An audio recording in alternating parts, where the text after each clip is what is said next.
Hello friends, एक बार पुनः आप सभी का हमारे ऑनलाइन प्लेटफॉर्म स्टडी विद जी के यूट्यूब चैनल पर हार्दिक स्वागत है। तो आज की हमारी चर्चा का विषय रहेगा राजनीति विज्ञान नागरिक शास्त्र के अंतर्गत एक भारतीय राज्य व्यवस्था और संविधान का टॉपिक रहेगा भारत चुनाव आयोग, इलेक्शन कमीशन ऑफ इंडिया या भारत का निर्वाचन आयोग जिसे कहा जाता है। इस टॉपिक से संबंधित वर्तमान समय में प्रतियोगी परीक्षाओं में निरंतर सवाल पूछे जा रहे हैं। उसी की दृष्टि से इस टॉपिक को हम समझने की कोशिश करेंगे और प्रतियोगी परीक्षाओं की दृष्टि से किस प्रकार के सवाल उभर कर हमारे सामने आते हैं। तो मित्रों, आइए शुरुआत करते हैं बिना किसी देरी के। यदि आप पहली बार हमारे YouTube channel study with GK को देख रहे हैं और आपने अभी तक इसे सब्सक्राइब नहीं किया है तो आप इसे जरूर सब्सक्राइब करिएगा और पास बने बेल के आइकन यानी घंटे को भी जरूर दबाएं ताकि नेक्स्ट टाइम वीडियो सीरीज का नोटिफिकेशन आपके पास तुरंत पहुंच जाए। इसके अलावा आप हमारे YouTube channel study with GK की प्लेलिस्ट पर जा सकते हैं, जहां आपको नागरिक शास्त्र, राजनीति विज्ञान, भारतीय राज्य व्यवस्था इत्यादि से संबंधित अलग अलग प्लेलिस्टों के माध्यम से महत्वपूर्ण वीडियो सीरीज उपलब्ध है, वहां आपको देखने को मिलेगी।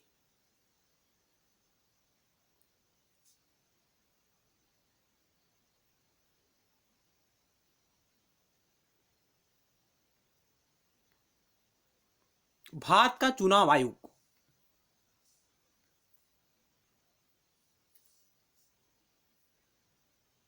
आइए शुरुआत करते हैं।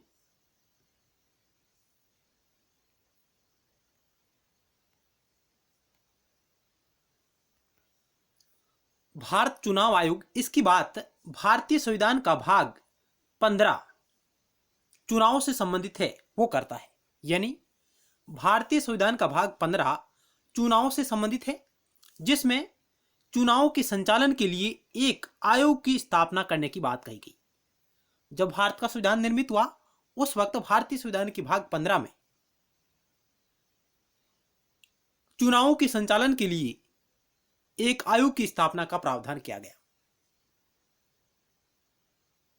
और संविधान के अंतर्गत आर्टिकल 324 से 329 तक चुनाव आयोग और सदस्यों की शक्तियों, कार्यों, कार्यकाल, पात्रता आदि से संबंधित है।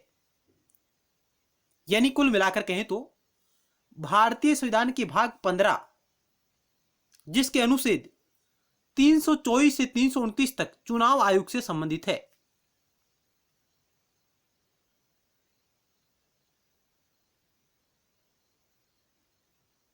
और इसी को दृष्टि में रखते हुए भारत सरकार ने चुनाव आयोग की स्थापना 25 जनवरी 1950 को की।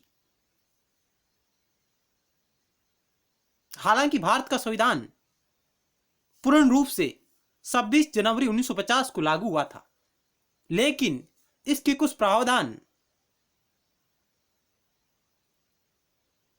26 नवंबर 1949 से ही लागू हो गए थे, जिसमें चुनाव के प्रावधान भी शामिल थे। तो आपको यहां बात जो नोट करने योग्य है वो है कि चुनाव आयोग की स्थापना भारत में कब हुई, तो 25 जनवरी 1950 को हुई और भारतीय संविधान का भाग 15 चुनावों से संबंधित है और जिसमें कुल 324 से 329 तक अनुच्छेद शामिल है। यानी भारतीय संविधान के भाग 15 में 324 से 329 तक अनुच्छेद शामिल है, जिसमें चुनाव आयोग की कार्य, सदस्य, उनकी शक्तियां, उनका कार्यकाल इत्यादि इत्यादि के बारे में बात कही गई है।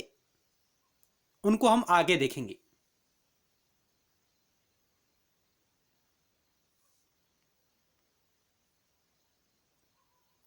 चलते हैं अगली स्लाइड की ओर। आप वीडियो को रोककर आसानी से इस स्लाइड को पढ़ सकते हैं।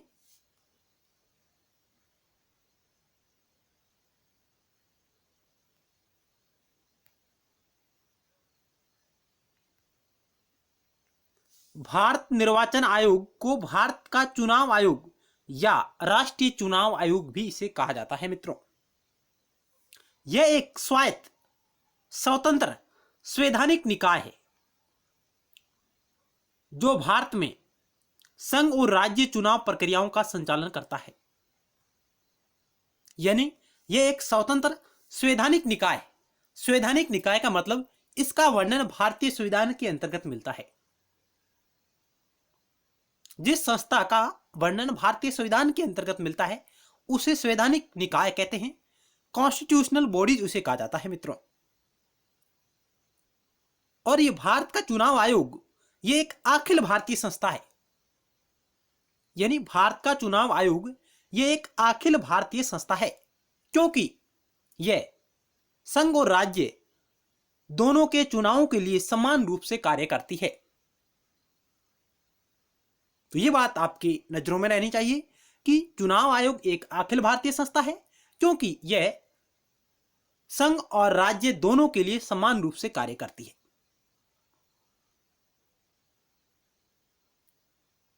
भारत निर्वाचन आयोग का काम भारत में लोकसभा, राज्यसभा, राज्य विधानसभाओं, राष्ट्रपति और उपराष्ट्रपति के चुनाव का संचालन करना है।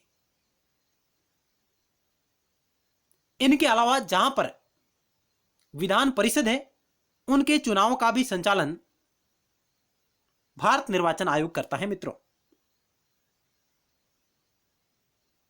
कहने का मतलब यह है कि भारत का निर्वाचन आयोग संसद, विधानमंडल, उपराष्ट्रपति और राष्ट्रपति के चुनाव का संचालन करता है।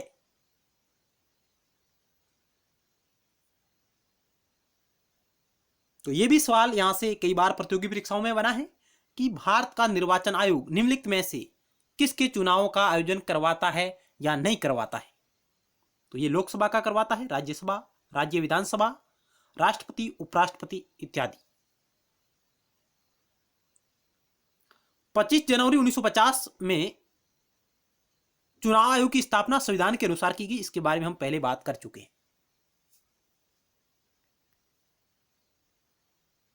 चलते हैं अगली स्लाइड की ओर।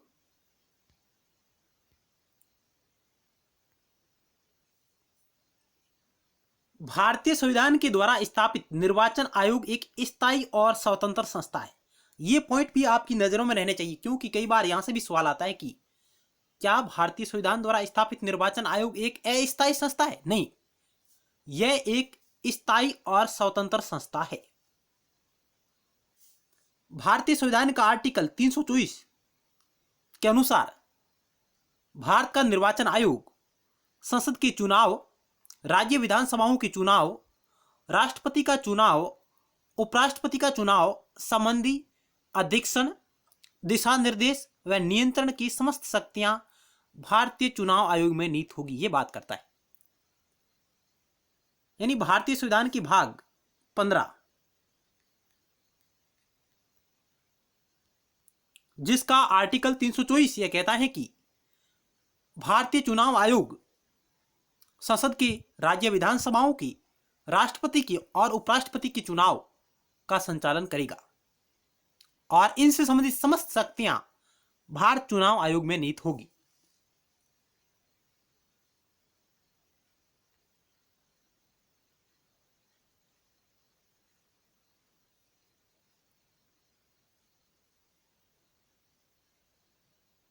चलते हैं नेक्स्ट स्लाइड की ओर।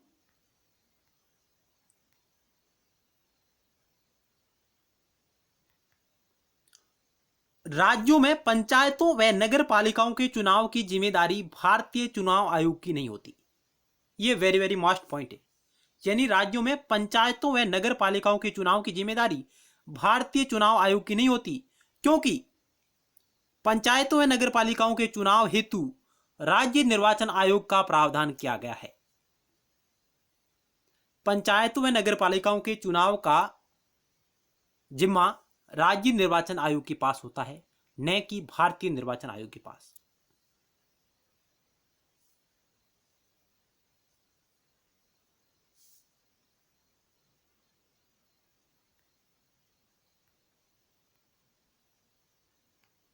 अब हम भारतीय चुनाव आयोग की संरचना के बारे में बात करेंगे। चुनाव आयोग में वर्तमान में एक मुख्य चुनाव आयुक्त और 2 अन्य चुनाव आयुक्त होते हैं। यानी जो भारत का जो वर्तमान चुनाव आयोग है उसमें एक मुख्य चुनाव आयुक्त है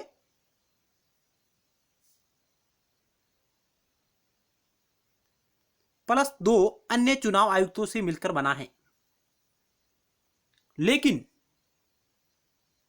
जब यह 25 जनवरी 1950 में इसकी स्थापना हुई, यही उस वक्त यह गठित हुआ, तब से लेकर 15 अक्टूबर 1989 तक केवल मुख्य निर्वाचन आयुक्त सहित यह एकल सदस्यीय निकाय था।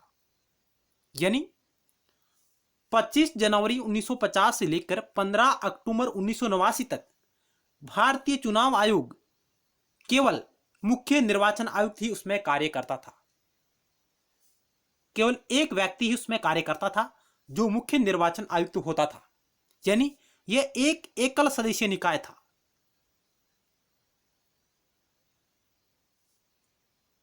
शुरुआत में भारतीय निर्वाचन आयोग 25 जनवरी 1950 से लेकर 15 अक्टूबर 1989 तक एकल सदस्यीय निकाय था। उसमें केवल एक ही मुख्य निर्वाचन आयुक्त कार्य करता था। लेकिन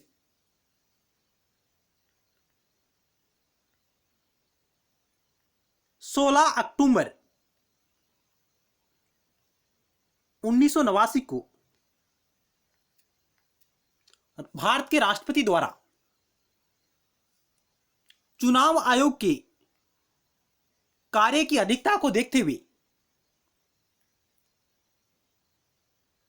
मुख्य निर्वाचन आयुक्त की सहायता हेतु 2 अन्य चुनाव आयुक्तों की नियुक्ति की।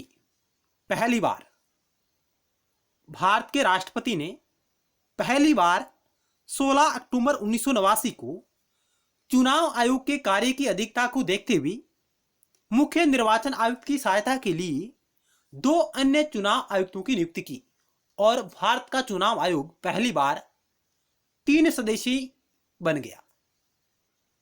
भारत का चुनाव आयोग पहली बार 3 सदस्यीय संस्था बन गया। लेकिन यह व्यवस्था कुछ समय तक ही चली।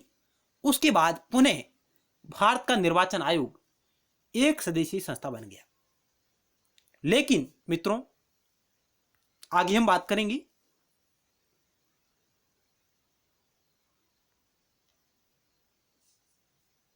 1 अक्टूबर 1993 से वर्तमान तक भारत का निर्वाचन आयोग 3 सदस्यीय संस्था है, जिसमें एक मुख्य निर्वाचन आयुक्त प्लस 2 अन्य चुनाव आयुक्त शामिल होते हैं।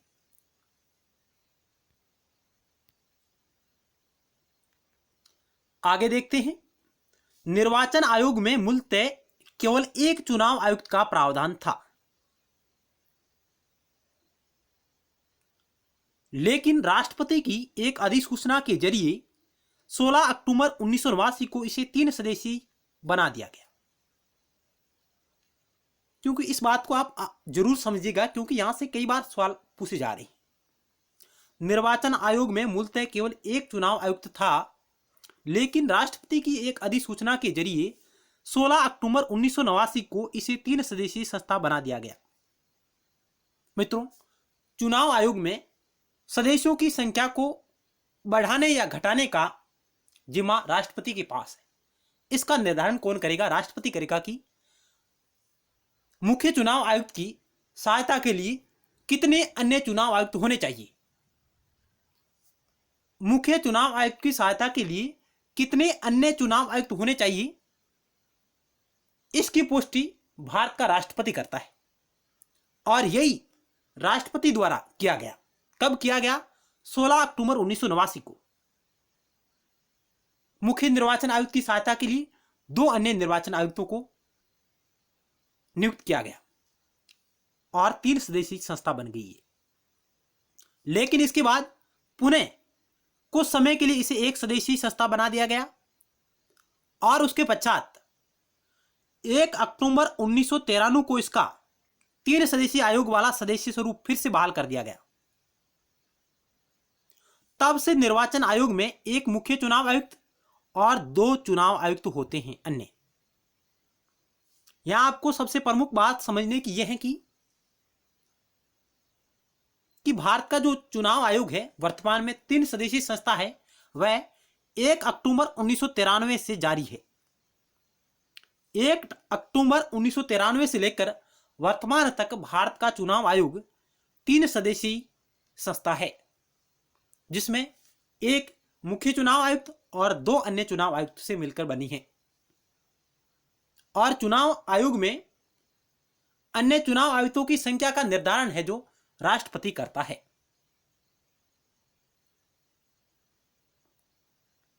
आप इस स्लाइड को वीडियो को रोककर आसानी से पढ़ सकते हैं।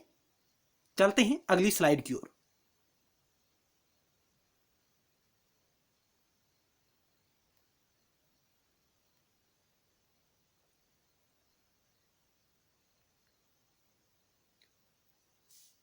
वर्तमान में निर्वाचन आयोग में एक मुख्य निर्वाचन आयुक्त और 2 अन्य निर्वाचन आयुक्त है, और यह परंपरा 1 अक्टूबर 1993 से जारी है।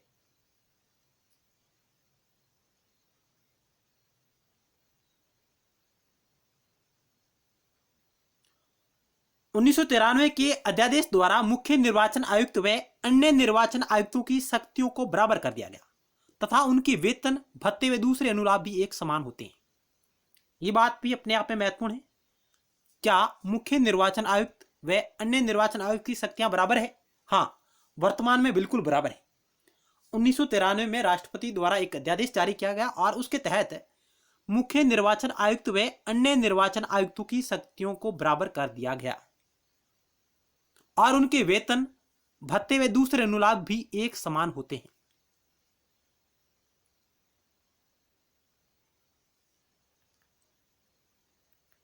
आगे हम प्रश्नों के माध्यम से,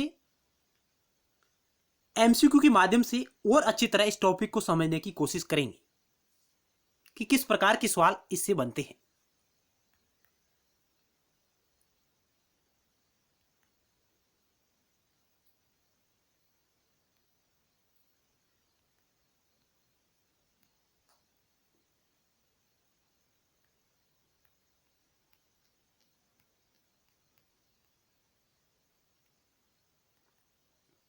आगे देखिएगा, निर्वाचन आयोग मुख्य निर्वाचन आयुक्त और अन्य निर्वाचन आयुक्तों से मिलकर बना होता है। यह बात आर्टिकल 324 में वर्णित है।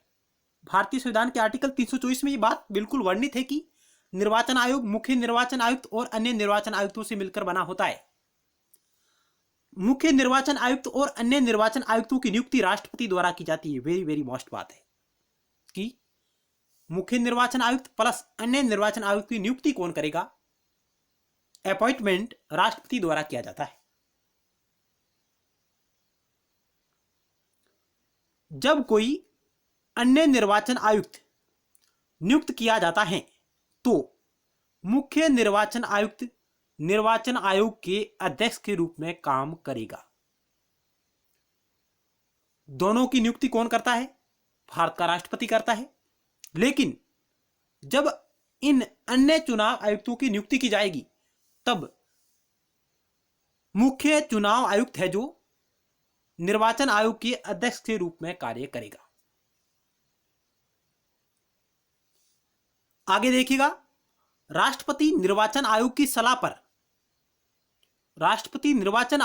पर पारदर्शिक आयुक्तों की नियुक्ति कर सकता है। पारदर्शिक चुनाव आयुक्तों की नियुक्ति कर सकता है जिसे वे निर्वाचन आयोग की सहायता के लिए आवश्यक समझे। यानी जब राष्ट्रपति को लगे कि पारदर्शिक चुनाव आयुक्तों की नियुक्ति की जानी चाहिए तब वह निर्वाचन आयोग की सलाह पर उनकी नियुक्ति करता है जो निर्वाचन आयोग की सहायता के लिए आवश्यक होते हैं।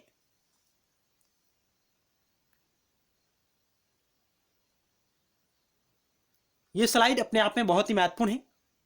आप इसे स्क्रीनशॉट ले सकते हैं।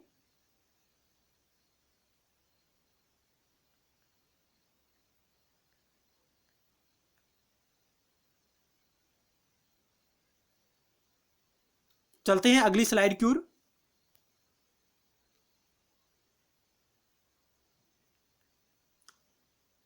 निर्वाचन आयुक्तों व प्रादेशिक आयुक्तों की सेवा शर्तें व पदावधि राष्ट्रपति द्वारा निर्धारित की जाती है। यानी जो दो अन्य निर्वाचन आयुक्त होते हैं उनकी प्लस प्रादेशिक आयुक्तों की सेवा शर्तें और उनका कार्यकाल राष्ट्रपति द्वारा निर्धारित होता है।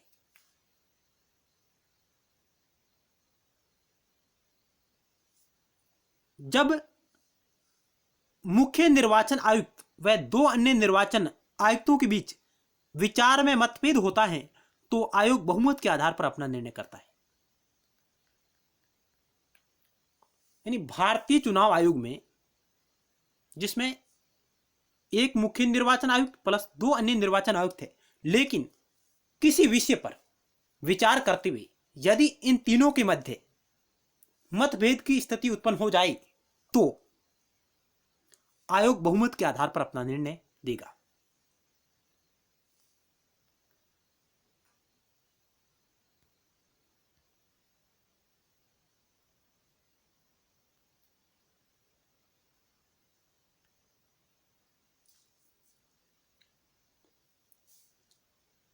इनका कार्यकाल 6 वर्ष या 65 वर्ष की आयु दोनों में से जो भी पहले हो तक होता है। यानी मुख्य निर्वाचन आयुक्त प्लस अन्य निर्वाचन आयुक्तों का कार्यकाल है जो 6 वर्ष या 65 वर्ष की आयु जो भी पहले हो तब तक होता है। लेकिन यह कार्यकाल भारतीय संविधान में वर्णित नहीं है मित्रों, संसद द्वारा निर्धारित किया गया है, राष्ट्रपति के द्वारा निर्धारित हुआ है। यानी भारतीय संविधान इनके कार्यकाल के बारे में बात नहीं करता है।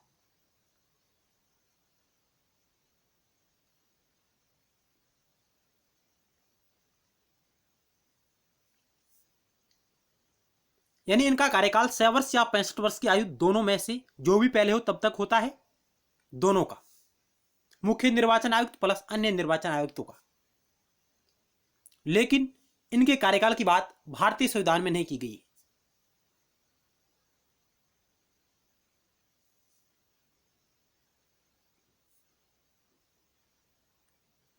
इन्हें भारत के सर्वोच्च न्यायालय के न्यायाधीश के समकक्ष दर्जा प्राप्त होता है और समान वेतन एवं भत्ते मिलते हैं। यानी भारत के मुख्य निर्वाचन आयुक्त प्लस अन्य निर्वाचन आयुक्तों को सर्वोच्च न्यायालय के न्यायाधीश के समकक्ष दर्जा प्राप्त होता है और समान वेतन एवं भत्ते मिलते हैं।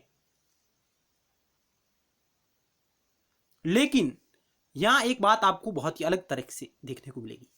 मुख्य चुनाव आयुक्तों को संसद द्वारा सर्वोच्च न्यायालय के न्यायाधीशों को हटाने की प्रक्रिया के समान ही पद से हटाया जा सकता है। जिस प्रकार सुप्रीम कोर्ट के किसी न्यायाधीश को अपने पद से हटाया जाएगा, उसी प्रकार भारत के मुख्य चुनाव आयुक्त को उसके पद से हटाया जा सकता है यदि उसने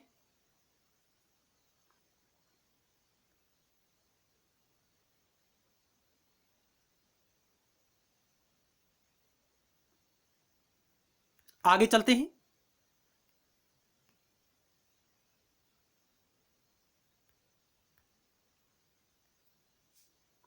मुख्य निर्वाचन आयुक्त का कार्यकाल 6 वर्ष या 65 वर्ष आयु जो भी पहले हो लागू होता है।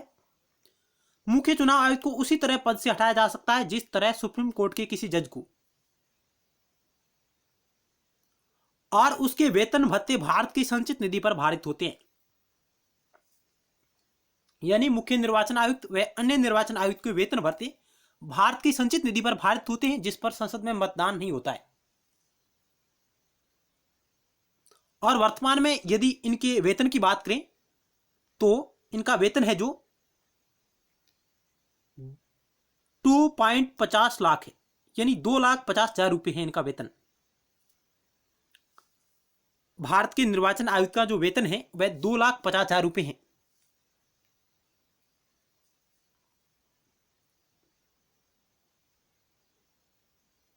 जबकि अन्य निर्वाचन आयुक्तों व प्रादेशिक आयुक्तों को मुख्य निर्वाचन आयुक्त की सिफारिश पर राष्ट्रपति द्वारा हटाया जाता है। लेकिन मित्रों यहाँ ये बात सबसे महत्वपूर्ण रही कि मुख्य निर्वाचन आयुक्त को आप तभी हटा सकते हैं, उसी प्रक्रिया का आपको पालन करना होगा जो किसी सुप्रीम कोर्ट के जज के लिए हटाने के लिए पालन की जाती है। लेकिन आप अन्य चुनाव आयुक्तों व प्रादेशिक आयुक्तों को मुख्य निर्वाचन आयुक्त की सिफारिश पर राष्ट्रपति द्वारा हटाया जा सकता है, उन्हें अपने कार्यकाल की सुरक्षा प्राप्त नहीं है, जबकि मुख्य चुनाव आयुक्त को अपने कार्यकाल की सुरक्षा प्राप्त है।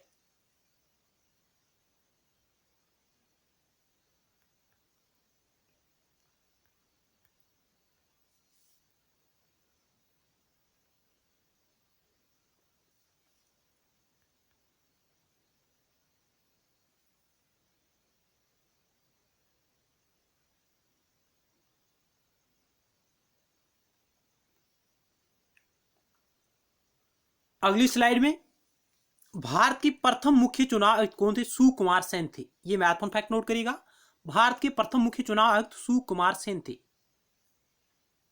और वर्तमान में भारत के मुख्य चुनाव आयुक्त कौन है? इसका उत्तर आप कमेंट बॉक्स के माध्यम से देंगे।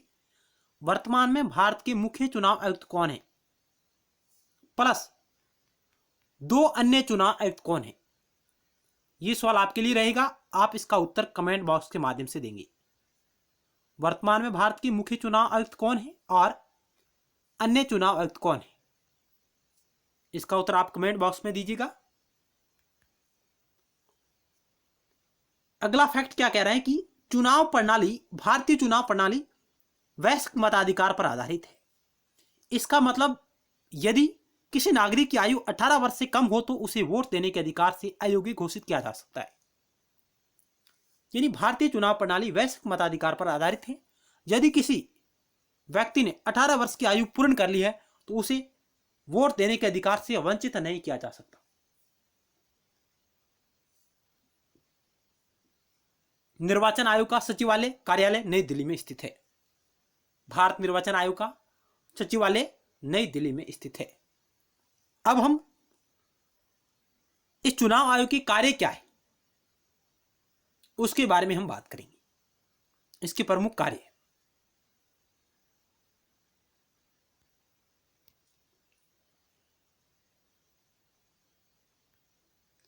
भारत निर्वाचन आयोग के कार्य एवं शक्तियां।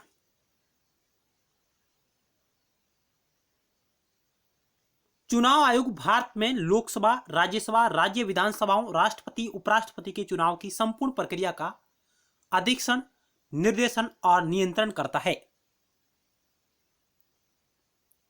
अगला इसका प्रमुख कार्य है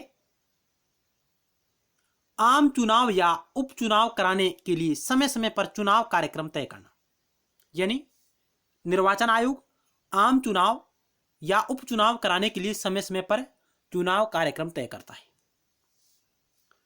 तीसरा कार्य है कि निर्वाचक नामावली, वोटर लिस्ट तैयार करना तथा मतदाता पहचान पत्र इपिक कार्ड जिसे कहा जाता है उसे यह जारी करता है।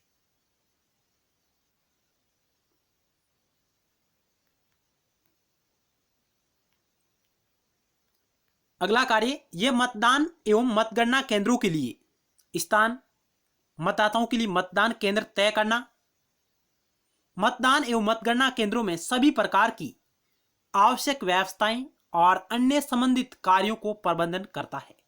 यानी चुनाव आयोग मतदान एवं मतगणना केंद्रों के लिए स्थान तय करता है, मतदाताओं के लिए मतदान केंद्र को तय करता है, मतदान एवं मतगणना केंद्रों में सभी प्रकार की आवश्यक सुविधाओं को सुनिश्चित करने का कार्य चुनाव आयोग करता है।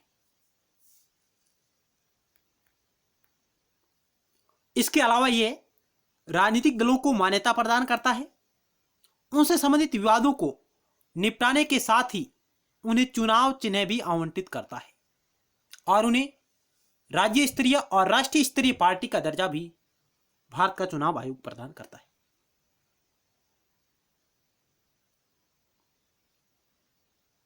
यह सबसे प्रमुख विशेषता है इसकी कि राजनीतिक दलों को मान्यता प्रदान करता है, उनसे संबंधित विवादों को निपटाने के साथ ही उन्हें चुनाव चिन्ह आवंटित करता है।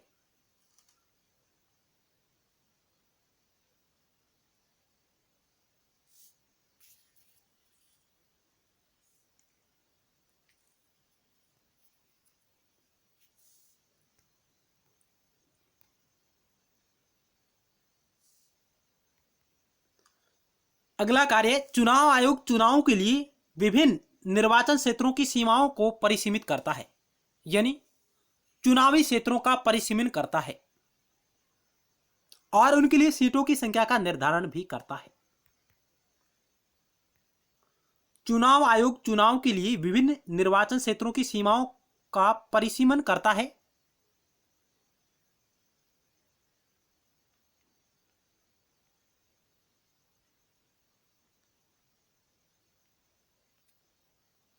और उनके लिए सीटों की संख्या का निर्धारण भी करता है। इनके अलावा चुनाव कार्यक्रम, दिनांक, पोलिंग बूथों की संख्या व चुनावों के परिणामों की घोषणा का कार्य चुनाव आयोग द्वारा किया जाता है। इनके अलावा यह समस्त चुनावी मुद्दों पर जो विधानमंडल से संबंधित है राज्यपाल को व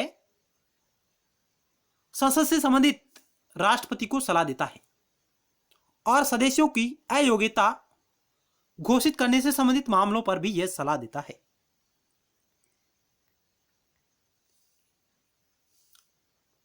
यानी भारत का चुनाव आयोग समस्त चुनावी मुद्दों पर राज्यपाल व राष्ट्रपति को सलाह देता है। इनके अलावा सदस्यों की अयोग्यता के मामलों पर भी यह सलाह देने का कार्य करता है।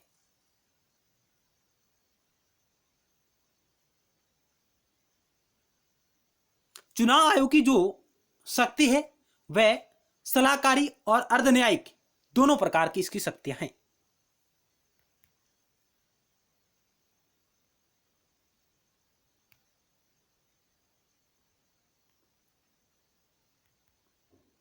यह सभी उम्मीदवारों, राजनीतिक पार्टियों, मतदाताओं के लिए आचार संहिता के दिशा निर्देश जारी करता है, यानी आदर्श आचार संहिता का निर्माण करता है।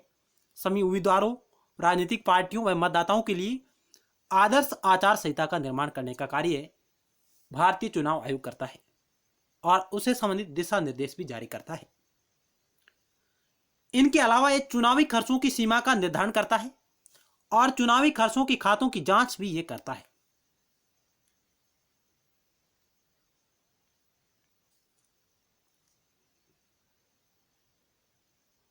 यह राजनीतिक पार्टियों को मान्यता प्रदान करता है और उनके चुनाव चिन्ह संबंधी मापदंड को लागू करने का कार्य करता है।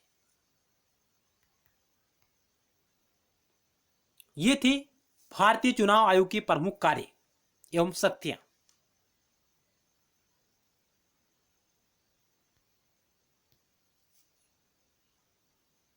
तो अगली वीडियो सीरीज के अंतर्गत हम इस टॉपिक पर आधारित समस्त महत्वपूर्ण सवालों के बारे में चर्चा करेंगे। एमसीक्यू आपके समक्ष लेके आऊंगा ताकि आपका पूरा कॉन्सेप्ट क्लियर हो जाए कि इस टॉपिक से संबंधित किस प्रकार के सवाल प्रतियोगी परीक्षाओं में पूछे जा रहे हैं। तो हमारा अगला वीडियो सीरीज चुनाव आयोग की टॉपिक पर रहेगा महत्वपूर्ण सवालों के साथ। मिलते हैं नेक्स्ट टाइम, तब तक के लिए धन्यवाद। जय भारत।